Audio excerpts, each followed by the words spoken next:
उत्तराजन सूत्र के 28वें मोक्ष मार्ग गति अध्ययन में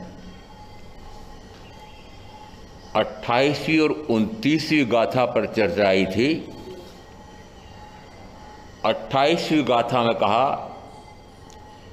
यदि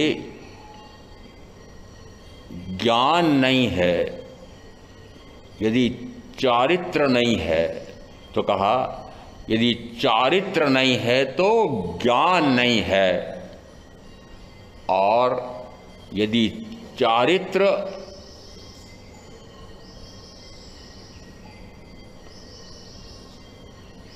और सम्यक्त्व यदि एक साथ भी होते हों तो दोनों एक साथ होते हुए भी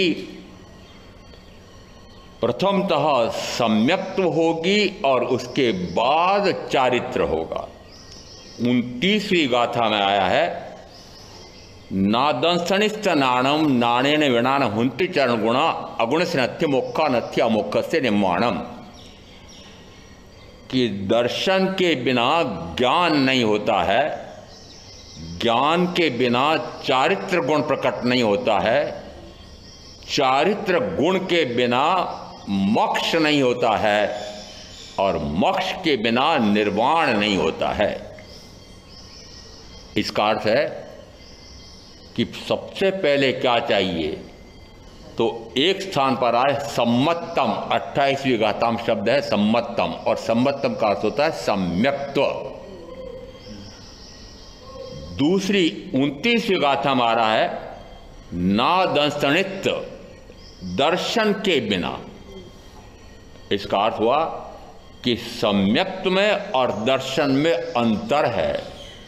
हम सामान्यतः कहते हैं सम्यक दर्शन। ये सम्यक दर्शन किससे प्रकट होता है? क्या ये सम्यक दर्शन आत्मदर्शन है? यदि 4 घाती कर्म लें तो 4 घाती कर्मों में से प्रज्ञापना सूत्र, व्याख्या प्रज्ञप्ति सूत्र में भी पहले ही शतक में जहां कर्म के आश्रय बंध के संदर्भ में वर्णन मिलता है, वहां पर व्याख्या प्रज्ञप्ति सूत्रकार कहते हैं प्रज्ञापना सूत्र के अनुसार जानना। व्याख्या प्रज्ञप्ति सूत्र अंग शास्त्र है और प्रज्ञापना सूत्र उपांग शास्त्र है। अंग शास्त्र साक्षात तीर्थंकर के वाणी से ग्रसित गूंथे हुए हैं और उपांग स्थविरों द्वारा हैं। ऐसा अंग और उपांग का भेद बहुत बाद में हुआ है। हमारे लिए तो सारे शास्त्र प्रामाणिक हैं। मैं क्यों भेद करूं कि अंग शास्त्र की महत्ता है, उपांग शास्त्र की महत्ता उससे कम है। यहां इस उपांग शास्त्र की अनुमोदना प्रमाण दिया है अंग शास्त्र में। इसका अर्थ है कि अंग शास्त्र भी उपांग शास्त्र का प्रमाण दे रहा है। इसका अर्थ है कि उपांग शास्त्र भी इतना महत्वपूर्ण माना गया है।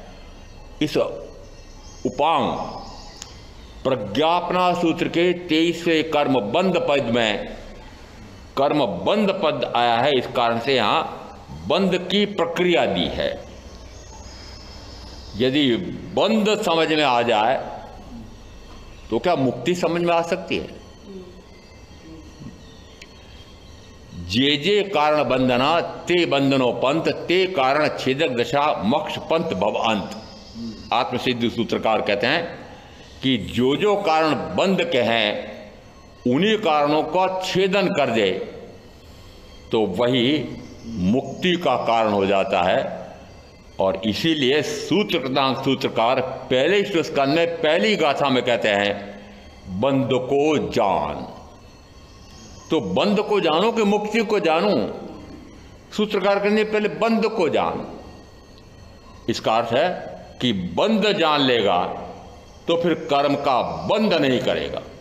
यदि कर्म का बंध नहीं करेगा तो वो कैसे नहीं करेगा कि पूर्वोपार्जित कर्म का जब उदय आता है, समक्ष में कोई विद्यमान होता है निमित्त कारण।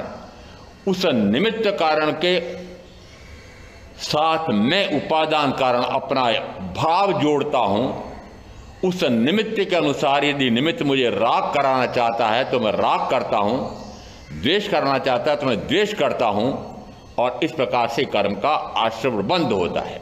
इसका अर्थ है कि कर्म बंध का मूल कारण मेरा ही राग और द्वेष। और राग और द्वेष किसके कारण? कि राग और द्वेष मोहनी कर्म के दूसरे भेद चारित्र मोहनी कर्म के कारण। और 23वें पद के अनुसार देखना कि मोहिनी कर्म के दो भेद किए हैं, एक दर्शन मोहनी, दूसरा चारित्र मोहनी। दर्शन मोहनी यह मिथ्या मान्यता में ले जाता है, और दर्शन मोहनी को बल किससे मिल रहा है? तो कि ज्ञानावरणीय कर्म का जब उदय आता है उसी समय दर्शनावरणीय कर्म का भी उदय आता है। जिस समय ज्ञानावरणीय दर्शनावरणीय कर्म का उदय आता है उसी समय दर्शन मोहनी कर्म का भी उदय आता है, और सर्वजीव अपेक्षा से मिथ्या भ्रम में चला जाता है और 8 कर्मों का उपार्जन करता है। मनुष्य की अपेक्षा से कहा कोई 8 आयुष कर्म का बंध नहीं पड़ रहा हो तो 7, कोई 6 सूक्ष्म संप्राय और कोई 1 का सातावेदनी का बंध करता है। 13वें गुणस्थानवर्ती ये ज्ञानावरणीय कर्म का भी बंध नहीं करते हैं। इसका अर्थ है कि मनुष्य अपेक्षा से कुछ भिन्न है, पर सर्वजीव अपेक्षा, मनुष्य भी आ गए हैं तो उस अपेक्षा से कहा कि वह 8 कर्म का उपार्जन करता है। वो 8 कर्म उपार्जन का मूल कौन सा दिया? कि जैसे वो मिथ्या भ्रम में पड़ता है, भ्रांति पाल लेता है, विमोहित हो जाता है, विपरीत बुद्धि विपर्यास बुद्धि कर लेता है, खोटी बुद्धि दुष्ट बुद्धि कर लेता है, भ्रष्ट बुद्धि हो जाता है, कोमति हो जाती है, उस समय वह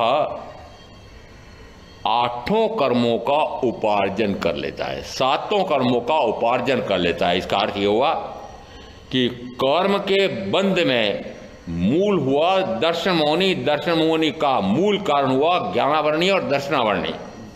इसका अर्थ है कि ज्ञानावरणीय कर्म का यदि क्षयक्षम होता है तो ज्ञान का प्रकाश होता है, दर्शनावरणीय कर्म का क्षयक्षम होता है तो दर्शन गुण का प्रकाश होता है, तो दर्शन मोहनी कर्म का भी क्षयक्षम होगा, और उस समय आत्मा को आत्मा का ज्ञान और भान होता है। तो जिस समय ज्ञान और भान होता है उस समय कहा जाता है वह जो मिथ्या मान्यता पाल रखी थी वह मिथ्या मान्यता मिटती है और सम्यक्त्व का प्रकाश होता है। सम्मतम यानी सम्यक्त्व। 28 गाथा में सम्मतम शब्द है कि सम्मतम, जब तक सम्यक्त्व नहीं है तब तक चारित्र नहीं है। फिर कहा कि यदि सम्यक्त्व और चारित्र दोनों एक साथ भी होते हों तो उसमें पहले सम्यक्त्व होगी और उसके बाद चारित्र होगा। 29वीं गाथा में कहा कि जब तक दर्शन नहीं है तब तक ज्ञान नहीं है, और दर्शन का सामान्यतः व्याख्याकारों ने अर्थ किया ना दर्शन से नाणम, यानी यहां सम्यक्त्व का अर्थ, यहां दर्शन यानी सम्यक दर्शन नहीं हुआ हो तो ज्ञान सम्यक नहीं होता है। ना दर्शनिष्ठ नाणम, वस्तुतः यहां सम्यक दर्शन शब्द नहीं है, यहां मात्र दर्शन शब्द है। और दर्शन शब्द 2 स्थानों पर आ रहा है घाती कर्मों में। एक दर्शनावरणीय कर्म में भी दर्शन शब्द है, एक दर्शन मोहनी में भी दर्शन शब्द है। दर्शनावरणीय कर्म में आया हुआ दर्शन शब्द मेरे दर्शन गुण को आवृत करता है। दर्शन मोहनी कर्म में दर्शन गुण मेरे उस आत्मा के स्वरूप का ज्ञान और भान नहीं होने देता है, वह मिथ्या मान्यता में ले जाता है। तो दर्शन मोहनी का अर्थ मानना मिथ्यात्व और दर्शन मोहनी का क्षयक्षम मानना सम्यक्त्व। दर्शन मोहनी का क्षयक्षम सम्यक दर्शन नहीं, सम्यक्त्व, दोनों में अंतर है। यहां सामान्यतः दर्शनावरणीय कर्म को वृत्तिकार टीकाकार व्याख्या प्रगति सूत्र के 33वें सूत्र में 33वें उसमें कहा कि यदि ज्ञानावरणीय कर्म का क्षयक्षम करता है तो केवल प्रज्ञप्त वाणी का श्रवण करता है। यदि वह दर्शनावरणीय कर्म का क्षयक्षम करता है तो वह केवल बोधि को प्राप्त होता है। अब केवल बोधि शब्द अलग है। केवलम बोहिम बुज्जिज्जा, उस समय सूत्रकार उसमें वृत्तिकार और टीकाकार दोनों कहते हैं कि यहां पर सम्यक तो समझना। मैंने कहा दर्शनावरणीय कर्म का क्षयक्षम होता है तो सम्यक तो समझना, ऐसा वृत्तिकार अर्थ कैसे करते हैं? दर्शनावरणीय कर्म का सीधा सीधा अर्थ है कि उसमें केवल बोधि की प्राप्ति होती है।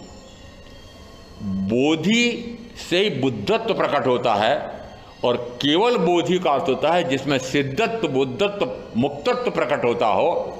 इसका अर्थ है कि जिस समय दर्शनावरणीय कर्म का क्षयोपशम या क्षय पूछ रहा हूं मैं, यदि दर्शनावरणीय कर्म का क्षय हो तो क्या प्रकट होता है?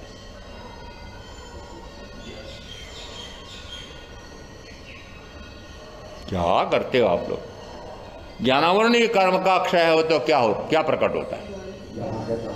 केवल ज्ञान। यदि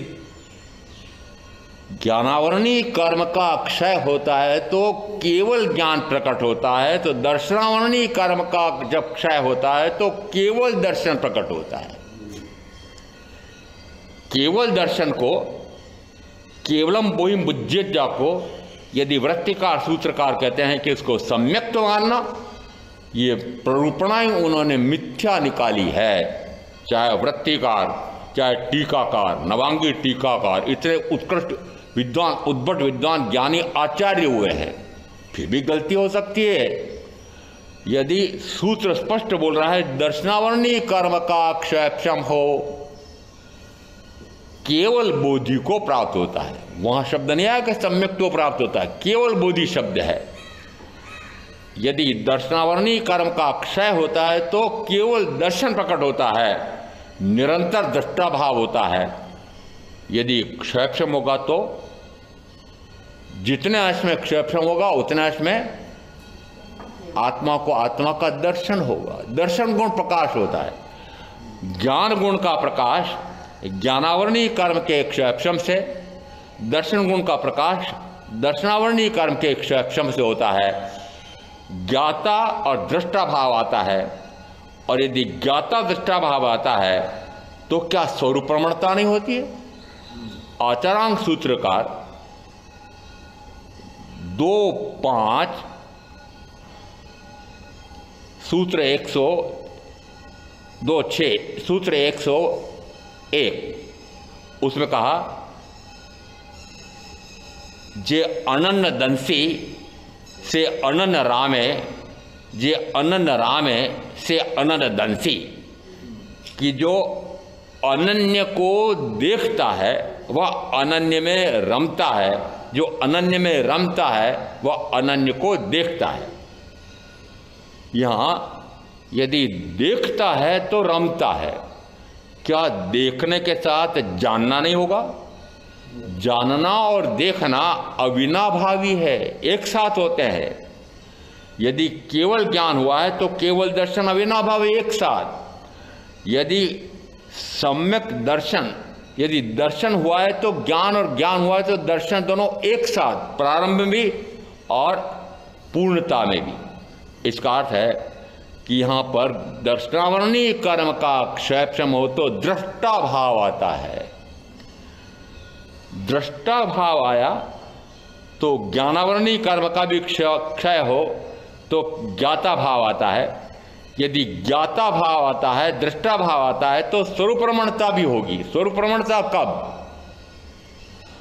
व्याख्याकार स्वरूप प्रमाणता को शैलेशी अवस्था जिसमें प्रकट होती है, 13वां गुण स्थान जिसमें प्रकट हो रहा होता है, उस समय शैलेशीकरण करते हुए वह निरंतर स्वरूप में रमण करता है। इसका अर्थ है कि स्वरूप में रमणता मात्र 13वें गुण स्थान प्रारंभ होता है उस समय कहा जाएगा। क्या स्वरूप रमणता चौथे गुण स्थान पर नहीं है? क्या स्वरूप रमणता की अधिकता 7वें गुण स्थान पर नहीं है? जिस समय चौथा गुण स्थान प्रकट होता है उस समय कल संवेग नाम के बोल की चर्चा की थी। 5 बोल सम्यक्त्व के प्रकट करने की भूमिका में आए हैं। 5 बोल यदि हैं तो सम्यक्त हो गई है ऐसा कहा जाता है।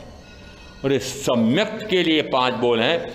यहाँ इन 5 बोलों में से 3 बोल उत्तरार्जुन सूत्र के 29वें अध्ययन में आए हुए हैं। प्रथमतः पहली गाथा में सूत्रकार कहते हैं कि इन बोल में से 73 बोल हैं।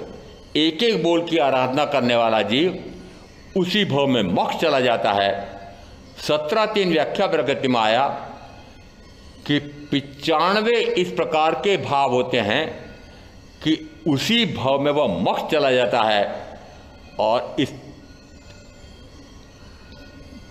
73 बोलों में से कुछ बोल उसमें आए हैं 17-3 में, कुछ नहीं आए हैं। और उसमें यहाँ ये प्रथम संवेग और निर्वेद उसी भाव में मोक्ष ले जाता है, यह संवेग बोल है। कल उस पर चर्चा भी हो चुकी थी। मात्र मैं संवेग बोल का मूल हिंदी में पूछ रहा हूं। संवेग से जीव को किस फल की प्राप्ति होती है? प्रारंभ कर रहा हूं। वह अनुत्तर धर्म श्रद्धावान हो जाता है। पूर्ति करेंगे पटवा जी।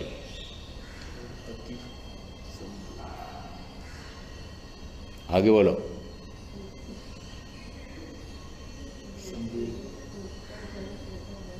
कल बताया था। वह याद आ रहा है? वो तो अंतिम है। अनुत्तर धर्म श्रद्धावान जीव षष्ठतर संवेग को प्राप्त होता है। षष्ठतर संवेग को प्राप्त जीव आगे बोलो। कन्हैया जी क्या करते? कल ही सुना, आज भूल गए, फिर क्या याद रखोगे?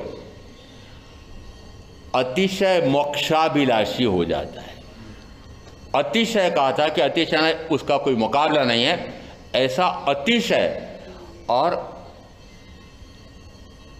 अतिशय के स्थान पर आत्मसिद्धि सूत्रकार क्या कहते हैं? चलो अब तो दीपिका कौन बोलेगी?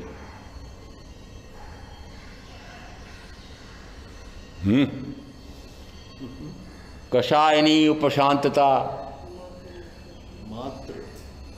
आगे बोलो। मात्र मोक्ष अभिलाष भवे खेद अंतरदया त्या कहिए जिज्ञास। यहां शब्द आ रहा है मात्र मोक्ष की अभिलाषा। मात्र का अर्थ होता है मात्र, केवल, और कुछ नहीं चाहिए। और कुछ नहीं चाहिए का अर्थ था मात्र मोक्ष ही चाहिए और कुछ नहीं चाहिए। ऐसी जो अभिलाषा है उस अभिलाषा को कहा अतिशय मोक्षाभिलाषी हो जाता है। ऐसी अभिलाषा जिसको हो जाती है उसे कहा मोक्षाभिलाषा। तो मोक्षाभिलाषी हो जाता है। अब अपना अपना टटोलना अंदर में भाव कि क्या मोक्ष की अभिलाषा है कि मोक्ष की अभिलाषा के साथ और कितने प्रकार की अभिलाषाएं, इच्छाएं, कामनाएं, वासनाएं, तृष्णाएं, आशाएं, अपेक्षाएं, महत्वाकांक्षा बड़ी पड़ी है। अन्य भरी पड़ी है। यदि अन्य भरी पड़ी है, अन्य भरी पड़ी में मात्र मैं एक कह रहा हूं, यदि 5 इंद्रियों के भोगों का भाव भरा पड़ा है तो समझना अभी कोसों दूर है मोक्ष, कोसों दूर, भवों भव, अनंत भव तक वापस आपको वाणी सुनने का अवसर ना मिले, ऐसा मान लेना कि अभी आपको 5 इंद्रियों के भोगों की अभिलाषा, इच्छा, कामना पड़ी हुई है। जब तक ये कामना है तब तक समझ लेना मोक्ष की अभिलाषा शब्द रूप भले आप रटते जाओ कितनी बार, परंतु अंदर में हृदयंगम हुई नहीं है, आत्मसात हुई नहीं है कि मैं मात्र मोक्ष चाहिए, मुझे अब और कुछ नहीं चाहिए। और यदि मात्र मोक्ष चाहिए तो फिर मैं उत्तराधन सूत्र के समुद्रपाली अध्ययन में अंतिम गाथा आई है। वे महामुनि समुद्रपाल पुण्य और पाप दोनों से परे होकर के सिद्ध हो गए, बुद्ध हो गए, मुक्त हो गए, परिनिर्वाण को प्राप्त कर मोक्ष चले गए। अर्थ क्या निकला? पुण्य और पाप दोनों से परे हो जाए। अब अपने आप को पूछो, मुझे पता है आपका, आप मुझे बताओ चाहे ना बताओ, पाप से भी परे नहीं हुए हो। पाप से भी परे, पाप में 18 में से मोटा पाप, एक अपेक्षा से प्रथम हिंसा कही, दूसरी अपेक्षा से मिथ्या दर्शन जे कहा, मिथ्या दर्शन चल्य कहा। मैं कहता हूं राग, न तो हिंसा तो स्पष्ट दिखाई देती है, क्रोध भी स्पष्ट अनुभव में आ जाता है, परंतु राग या मोह अनुभव में आता है? अनुभव में आते नहीं, मीठा बढ़िया लगता है। मोह निद्रा, डट के सोते हो मोह निद्रा में, वह राग या मोह इस प्रकार का है। और इस अपेक्षा से मानना, यदि राग है या मोह है तो निश्चित है कि भी मोक्ष कोसों दूर है, भवों भव प्राप्त नहीं होने वाला है। और यहाँ यदि आप कहते हो कि मैंने तो आज प्रार्थना में प्रातःकाल ये चिंतन करके और फिर 5 बोलों को धारण किया है, संवेग, निर्वेद, अनुकंपा, आस्था, इन 5 बोलों को मैं धारण करता हूं, ऐसा जिस समय प्रतिक्रमण के बाद भी बोलते हैं, मैं कहता हूं पहला बोल, यहां संवेग नाम का बोल भी धारण हुआ है क्या? संवेग नाम का बोल धारण हुआ हो तो कहा वह अनुत्तर धर्म श्रद्धावान हो जाता है। अनुत्तर धर्म श्रद्धावान जीव श्रेष्ठतर संवेग को प्राप्त होता है। श्रेष्ठतर संवेग को प्राप्त जीव अतिशय मोक्षाभिलाषी हो जाता है। और फिर वह अनंतानुबंधी क्रोध, अनंतानुबंधी मान, अनंतानुबंधी माया और अनंतानुबंधी लोभ, इनको क्षीण कर देता है। नवीन कर्म का उपार्जन नहीं करता। अनंत कर्म का बंद कराने वाला अनंतानुबंधी चतुष्क, और प्रथम चतुष्क है ये। और इसमें कहा कि यदि वह इन 4 का क्षय कर दे, इन 4 का क्षय कर दे, तो आगे का अब वो नवीन कर्म का उपार्जन नहीं करता। सूत्रकार कहते हैं कि नवीन कर्म के 2 अर्थ ले सकते हैं। एक तो यह कि अब ऐसा अनंतानुबंधी कर्म, कषाय कर्म नहीं करेगा, कि ऐसा कषाय नहीं होगा कि जिससे अनंत कर्म का बंध, अनंत जन्म मरण में भटकाने वाला, ऐसा कषाय नहीं करेगा। दूसरा अर्थ और भी आया है, और दीपिका बहन की परीक्षा ले रहा हूं, वचनामृत में आया है। अनंतानुबंधी कषाय का दूसरा अर्थ भी आया है, बोल सकते हो? वचनामृत को घोटने वाले, रटने वाले। जब तक आत्मा को आत्मा का ज्ञान और भान न हो, तब तक कहा जाता है अनंतानुबंधी कषाय है। और कांक्षा मोहनी को दर्शन मोहनी कई पर्यायवाची माने तो व्याख्या प्रकृति सूत्र के 1:3 में कांक्षा मोहनी कर्म पृथ्वी का एक आदि जीव भी, जिनके न तर्क है, न संज्ञा है, न बुद्धि है, न प्रज्ञा है, तब भी भगवान ये पृथ्वी का एक आदि जीव भी क्या कांक्षा मोहनी कर्म का वेदन करते हैं? तो तीर्थंकर महावीर कहते हैं हाँ। इसका अर्थ है कि कांक्षा मोहनी और दर्शन मोहनी को एक माने तो माने कि यहां पर वे अनंत तक कषाय करने में समर्थ हैं। अनंत यानी अनंतानुबंधी क्रोध, मान, माया, लोभ, ये चारों प्रकार के कषायों का सद्भाव कहाँ कहाँ पृथ्वी का एक स्थावर काय के जीवों में भी है। और अब दृष्टांत दे रहा हूं कि एक गेहूं का दाना, उसमें भी अनंत क्रोध, और एक दाने के जगह आप पूरा डिब्बा भर करके पिसवाने भेजो और वो पीस जाए, वो कौन, कहाँ क्रोध दिखाई दे रहा है, कहाँ मान दिखाई दे रहा है, कहाँ माया दिखाई दे रही, कहाँ लोभ दिखाई दे रहा है? अरे अनंतानुबंधी क्रोध, माना, माया, लोभ का अर्थ होता है इस कलमुही आत्मा को देखूं ही नहीं। जब तक मैं इस आत्मा को देखा नहीं, मैंने देखना ही नहीं चाहता हूं। मैं आपसे पूछ रहा हूं, क्या आप आत्मा को जानना देखना चाहते हो? यदि एक बार आत्मा का जानना और देखना हो जाए तो बाहर में सारा जानना और देखना बंद हो जाएगा। क्या सारा जानना देखना बंद करना चाहते हो? क्या प्रीतमा प्रीतम को देखना जानना बंद करना चाहते हो? क्या शरीर को अपना जानना देखना बंद करना चाहते हो? इसका अर्थ है कि बाह्य में ये जो पर पदार्थ है, शरीर आदि पर पदार्थ, इस पर पदार्थ को निरंतर जानना, जानना, देखना, जानना, देखना, जानना, देखना अनंत काल से करते आ रहे हैं। इसका अर्थ है कि पृथ्वी का ही कहा है, इसका अर्थ है कि अनादि काल से चाहे मैं किसी भी गति जाति योनि में रहा हूं, मैं निरंतर अनंतानुबंधी कषाय का सेवन करता रहा। कब तक करता रहा? मैं अब मेरे लिए कहता हूं करता रहा। कब तक? कि जब तक मुझे केवल प्रज्ञप्त वाणी के श्रवण से, श्रद्धा से, प्रतीति से, रुचि से आत्मा का ज्ञान और भान नहीं हुआ, तब तक ऐसा करता रहा। और आत्मा का ज्ञान और भान होते से ही अनंतानुबंधी कषाय का विलोम हो जाता, वह विलुप्त हो जाता है। क्यों? क्योंकि उस समय मैं इस अनंतानुबंधी कषाय को क्षीण करता हूं। तो माना अनंतानुबंधी कषाय ये 4 घाती कर्मों में से, मोहनी कर्म में से चारित्र मोहनी कर्म का फलित है। और चारित्र मोहनी कर्म का उदय कब आता है? कि दर्शन मोहनी कर्म के कारण से आता है। दर्शन मोहनी कर्म का कारण कौन बनता है? कि ज्ञानावरणी और दर्शनावरणी कर्म। इसका अर्थ है कि प्रज्ञापन सूत्र प्रमाणित कर रहा है, यदि कर्म के बंध में ज्ञानावरणी कर्म, दर्शनावरणी कर्म, दर्शन मोहनी कर्म, चारित्र मोहनी कर्म, अंतराय कर्म, इस क्रम से यदि ये कर्म का आश्रय बंद होता है, इनका विलोम करो।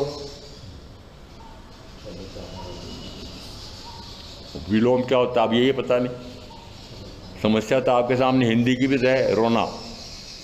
विलोम यानी प्रकाश का विलोम अंधकार है, अंधकार का विलोम प्रकाश है। अंधकार का विलोम प्रकाश है। मोहांधकार का विलोम है ज्ञान का प्रकाश। ज्ञान का प्रकाश का विलोम है मोहांधकार। नाणस्य सर्वस्य प्रकाशनाय अन्नान्न मोहस्य विजिज्जनाय रागस्य दोषस्य संख्येयणम एगंत स्वकम समव्यम अक्कम। कल एक गाथा की चर्चा हुई थी, 32.2 उत्तराधीन में आया है कि ज्ञान का सर्वथा प्रकाश होता है। उस समय उस अज्ञान के कारण, अज्ञानांधकार के कारण जो मोह राजा एक छत्र राज्य कर रहा था, वह मोह छिन्न भिन्न हो जाता है। वह मोह किसके कारण पल रहा था? कि अज्ञान के कारण। अज्ञान किससे टूटा? कि ज्ञानावरणी कर्म के कारण से। ज्ञानावरणी कर्म को तोड़ूं कैसे? फिर समस्या खड़ी हो गई आपके सामने। अपने आप को अपने आप का जानना, पराय का जानना जिस कारण बंद होता है, उस समय कहा जाता है ज्ञान का प्रकाश हुआ है, ज्ञानावरणी कर्म का क्षय हुआ है, उतने अंश में क्षय हुआ है। ज्ञानावरणी कर्म का क्षय स्वतः होता है। कल प्रवचन के बाद में कुछ चर्चा चली थी, उस समय मैंने कहा था किसी भी कर्म को क्षीण करने की आवश्यकता नहीं है। कोई भी कर्म क्षीण, मैं तो पुद्गल का कुछ भी नहीं कर सकता हूं, यह पुद्गल कर्म है, मैं इसका क्या कर सकता हूं? आया है स्थानांत सूत्र में एक छठा स्थान, उसमें एक सूत्र है, पूर्वकृत कर्म का वेदन करना या वेदन न करना, अनुभव करना या अनुभव न करना प्रत्येक जीव के लिए असंभव है। इसका अर्थ है कि पूर्वकृत कर्म का वेदन या ना अनुभव करूं या न करूं, दोनों मेरे लिए असंभव है। क्यों? क्योंकि मैं चैतन्य स्वरूपी आत्मा और ये कर्म पुद्गल। मैं पुद्गल का परिणमन, उस पुद्गल के परिणमन के कारण से होने वाला वेदन, अनुभव कि मैं पौद्गलिक अनुभव कैसे कर सकता हूं? मैं तो चैतन्य स्वरूपी आत्मा हूं, मैं अपने गुणों का अनुभव कर सकता हूं, पर द्रव्य के गुण का अनुभव कर ही सकता। इसका अर्थ हुआ कि मैं अपने गुण का अनुभव करता हूं, मेरा ज्ञान गुण है। ज्ञान गुण का अनुभव कैसे होगा? कि अपने आप को अपने आप का जानूं अपने ज्ञान गुण से। ये ज्ञान गुण मेरा स्वयं का गुण है।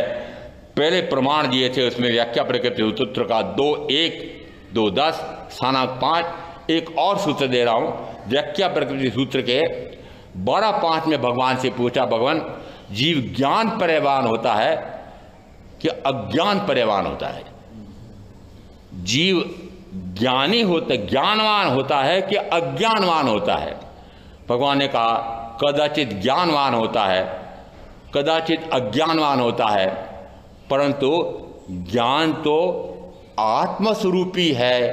आत्मा ज्ञान स्वरूप है, आत्मा ज्ञान स्वरूप है, ज्ञान आत्मा स्वरूप है, दर्शन आत्मा स्वरूप है, आत्मा दर्शन स्वरूप है। तो दर्शन में और आत्मा में, दर्शन में और ज्ञान में कोई अंतर हुआ?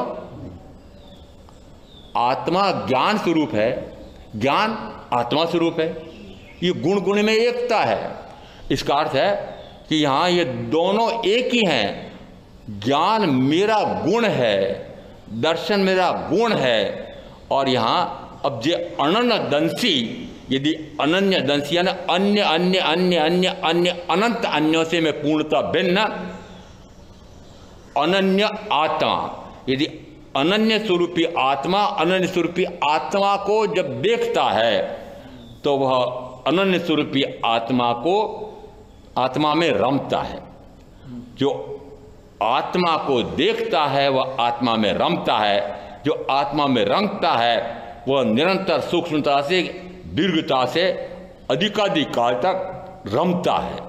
जो आत्मा को में रमता है वह आत्मा को देखता है, जो आत्मा को देखता है वह आत्मा में रमता है, जो आत्मा को देखता है वह आत्मा को जानता है, जो आत्मा को जानता देखता है वह आत्मा में रमता है, जो आत्मा में रमता है वह आत्मा को जानता देखता है। इसका अर्थ क्या हुआ? कि जो आत्मा को जानता है वह आत्मा को देखता है, वह आत्मा में रमता है। इसका अर्थ है कि ज्ञाता व दृष्टा व सर्वमणता तीनों एक साथ प्रकट होते हैं। तीनों में एकता है, तीनों में एकता है ना, जानना, देखना और उसके बाद स्वरूप में आचरण करना, तीनों एक है। ज्ञान, दर्शन और चारित्र तीनों की एकता है। और आचरण सूत्र के 2, 3, 5 सूत्र क्रमांक 157, जहत में संधि जोशिते तहे दुसोज्य अनन्य मन दुसोज्य। जैसी मैंने रत्नत्रय रूप साधना यहाँ की है वैसी अन्यत्र दुर्लभ है। तो वहाँ पर संधि साधना शब्द आया है। और ऐसी संधि साधना को समझ करके अपनी शक्ति को छिपाओ मत और उस शक्ति को प्रकट करो। इसका अर्थ है कि ज्ञान, दर्शन और चारित्र इन तीनों की एकता रूप मोक्ष का मार्ग है। तीनों एक होते हैं तब मोक्ष का मार्ग बनता है। और अब यहाँ पर यदि तीनों की एकता है तो यहाँ ये संवेग नाम के बोल में क्या आ रहा है? संवेग नाम के बोल में तो आ रहा है कि यदि वह अनंतानुबंधी कषाय को क्षीण करता है तो वह नवीन कर्म का उपार्जन नहीं करता। अब नवीन कर्म का उपार्जन नहीं करता है, इसका अर्थ है कि यदि अनंतानुबंधी कषाय को क्षीण कर दिया, आगे और कषाय पड़ा हुआ है, अप्रत्याख्यान वर्णीय, प्रत्याख्यानावर्णीय, संजलन, नो कषाय। अब यदि जो कषाय उदय में आएगा, क्या जितना वह कषाय उदय में आएगा उतना कषाय करेगा? नहीं। यदि उतना कषाय करे तो फिर उसने अनंतानुबंधी कषाय को क्षीण किया है। और फिर चलमान चलिए, निर्जनमान निर्जरित, ये व्याख्या प्रकृति सूत्र का जो 5वां सूत्र आया है कि जो मोक्ष के मार्ग पर चल पड़ा है वह पहुंच ही जाएगा। यदि वो कदम बकदम एक एक कदम निरंतर आगे बढ़ रहा है तो क्या रुकेगा? नहीं। इसका अर्थ है कि अनंतानुबंधी कषाय क्षीण कर दिया है और अब आगे का अप्रत्याख्यानावणी कषाय कर्म का उदय आता है। उस समय वह उसको भी क्षीण करेगा। वह और आगे का जो कर्म आएगा वह उसका मरता हुआ आएगा। क्यों? क्योंकि आत्मा में जग गया है। उस समय कर्म सोता है, भागता है। परंतु जगो तब ना। दृष्टांत देते हैं कि जिस समय चोर आए, सेंध लगा करके अंदर घुस करके और धन की गांठें बांध रहे थे। बार बार सेठानी जग गई थी। सेठानी ने कहा, सेठ जी चोर आ गए हैं, जानता हूँ। धन की गांठें बांध रहे हैं, जानता हूँ। वो गांठें सिर पर रख ली है, जानता हूँ। वो लेके भाग रहे हैं सेठ जी, जानता हूँ। वो लेकर के भाग गए। सेठानी बोलती है, सेठ जी तुम्हारे जानपना में धूल पड़ी। क्या समझे? वो जानपना किस काम का? कि यदि ज्ञान का प्रकाश हुआ हो और फिर भी मेरे ज्ञान गुण, दर्शन गुण, सुख गुण, वीर्य गुण, ऐसे इन गुणों की चोरी ये रागी या द्वेषी या राग या देश ये चोरी करके ले जाए, ऐसा कैसे हो सकता है? यदि आत्मा में जग गया है तो आत्मा के गुण की चोरी राग और द्वेष, रागी या द्वेषी नहीं ले कर सकते। इसका अर्थ है कि आत्मा में जग गए हो तब तो। आत्मा में जागृति कब हुई? कि संवेग नाम के बोध से जागृति होती है, एकमात्र मोक्ष की अभिलाषा होती है। उस समय वह अतिशय मोक्षाभिलाषी होकर के अनंतानुबंधी कषाय को क्षीण करता है। अनंतानुबंधी कषाय क्षीण कब होता है? कि ज्ञान के प्रकाश में, दर्शन गुण के प्रकाश में, सम्यक्त के प्रकाश में, और इसके कारण से वह अनंतानुबंधी कषाय को क्षीण करता है। जिस समय अनंतानुबंधी कषाय क्षीण होता है उस समय वह नवीन कर्म का उपार्जन फिर नहीं कर सकता है। और नवीन कर्म का उपार्जन नहीं करेगा तो फिर जितने कर्म उसके उदय बांध रखे थे उदय में आते जाएंगे। उन कर्म के उदय में वह पुनः कर्म बांधेगा ही नहीं। ऐसा करते हुए पहले कहा वह मिथ्यात्व के विशुद्धि से दर्शन श्रावक हो जाता है, दर्शनाराधक हो जाता है। फिर सम्यक की विशुद्धि करते करते अब आ गया सम्यक की विशुद्धि करते करते वह उसी भाव में मोक्ष चला जाता है। तीसरे भाव का अतिक्रमण नहीं करता। यदि तीसरा चौथा आरा साक्षात तीर्थंकर विद्यमान है, उस समय कहा कि वह उसी भाव में मोक्ष चला जाता है। परंतु उसी भाव में भी यदि वह अप्रमत्त सात्विक गुणस्थान की साधना करता है और निरंतर अप्रमत्त 2 घड़ी तक रह जाए, 2 घड़ी तक निरंतर ज्ञाता दृष्टा स्वरूप प्रमाणता ऐसा हो जाए तो केवल ज्ञान, केवल दर्शन, 13वां गुणस्थान प्रकट हो जाता है। परंतु हो सकता है कि 2 घड़ी पूरी हो, उसके पहले पहले आयुष का काल चूक जाता है तो कहा जाता है एक भाव बढ़ गया। एक भाव चाहे सर्वार्थ सिद्धि तो तक हो सकता है, परंतु एक भाव तो बढ़ गया। 33 सागरोपम। इसका अर्थ है कि वो एक भाव बढ़ रहा है। एक भाव में, उस एक भाव में, उस बीच के देव भाव में वह शायद सम्यक दर्शन ज्ञान पूर्वक लेकर गया है तो नवीन कर्म का उपार्जन नहीं करेगा। वहाँ पर देवगति के इंद्रिय सुख सर्वाधिक पाए जाते हैं, परंतु वह नवीन कर्म का उपार्जन नहीं कर सकता। क्षयिक सम्यक दर्शन साथ में लेकर के गया है, नवीन कर्म का उपार्जन नहीं कर सकता। और उसके बाद फिर एक मनुष्य भाव लेकर के और साक्षात तीर्थंकर यदि विद्यमान हो तो भरत क्षेत्र में और अन्यथा महाविद्य में जन्म लेकर वहाँ वह फिर केवल बुद्धि को संयम लेकर के प्रकट करता है और उसी भाव में मोक्ष चला जाता है। यह तो तीसरे चौथे आर्य की बात है। 5वें आर्य में कहा जाता है कि काल की बाधा। काल की बाधा? काल कौन होता है बाधा देने वाला? मैं तो ऐसी साधना करना चाहता हूं कि इसी भाव में केवल ज्ञान, केवल दर्शन हो जाए, मोक्ष हो जाए। काल की बाधा नहीं है। मैं स्वयं ही पुरुषार्थहीन क्या? पुरुषार्थहीनता ऐसी कि मैं बर्फ क्षेत्र के 5वें आरे में जन्म लिया। मैंने 5वें आरे में जन्म लेने वाला व्यक्ति इतनी सामर्थ्य उपहार नहीं सकता कि उसी भाव में मोक्ष चला जाए। ये 5वें आरे की काल की बाधा नहीं, 5वें आरे में इस प्रकार के ही जीव पैदा होते हैं। परंतु फिर भी मानना कि ऐसे जीव भी कितनी साधना कर सकते हैं कि एक भाव करके मोक्ष चला जाए। यह आया है वह अतिशय मोक्षाभिलाषी होकर के अनंतानुबंधी कषाय को क्षीण करता है, नवीन कर्म का उपार्जन नहीं करता है, फिर दर्शनाराधक हो जाता है मिथ्यात्व की विशुद्धि करते हुए, फिर सम्यक की विशुद्धि करते करते वह उसी भाव में मोक्ष चला जाता है, तीसरे भाव का अतिक्रमण नहीं करता। तीसरा भाव है ना जिस भाव में उसको क्षयिक सम्यक दर्शन प्रकट हुआ है ज्ञान के साथ, वह एक भाव, दूसरा देवगति का और तीसरा पुनः मनुष्य भाव का। तो एक भाव देवगति का करके और मनुष्य भाव उसको भी एका भवावतारी कहा है, एक भाव करके मोक्ष चला जाए। इस प्रकार की साधना पक्का मानो, अंदर में ये पक्का श्रद्धान करो कि मैं ऐसी साधना 5वें आरे में कर सकता हूँ। साक्षात केवली नहीं है, परंतु केवली की वाणी साक्षात सदगुरु के माध्यम से सुनने का स्वर्णिम अवसर मिला है। पुरुषार्थ मेरे हाथ में है, यदि मैं पुरुषार्थ करूं तो इस प्रकार से हो सकता है कि एक भाव करके मोक्ष चला जाऊं। इतनी साधना इस भाव में कर सकता हूं। ऐसा तत्व का स्वरूप समझ करके मैं आप जो साधना करेंगे उनका अवश्य कल्याण होगा। ओम शांति। गुरुदेव क्या गया चत्तारि मंगलम अरिहंता मंगलम सिद्धा मंगलम साहू मंगलम केवली प्रणतम मंगलम।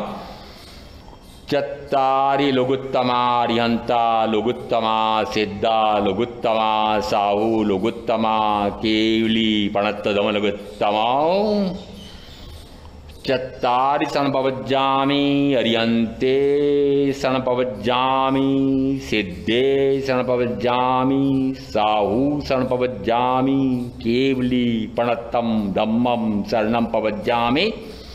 4 मंगलिक 4 उत्तम 4 शरणा और शरणा नहीं कोई जो भव्य प्राणी याद रे तो अक्षय अमर पद होए।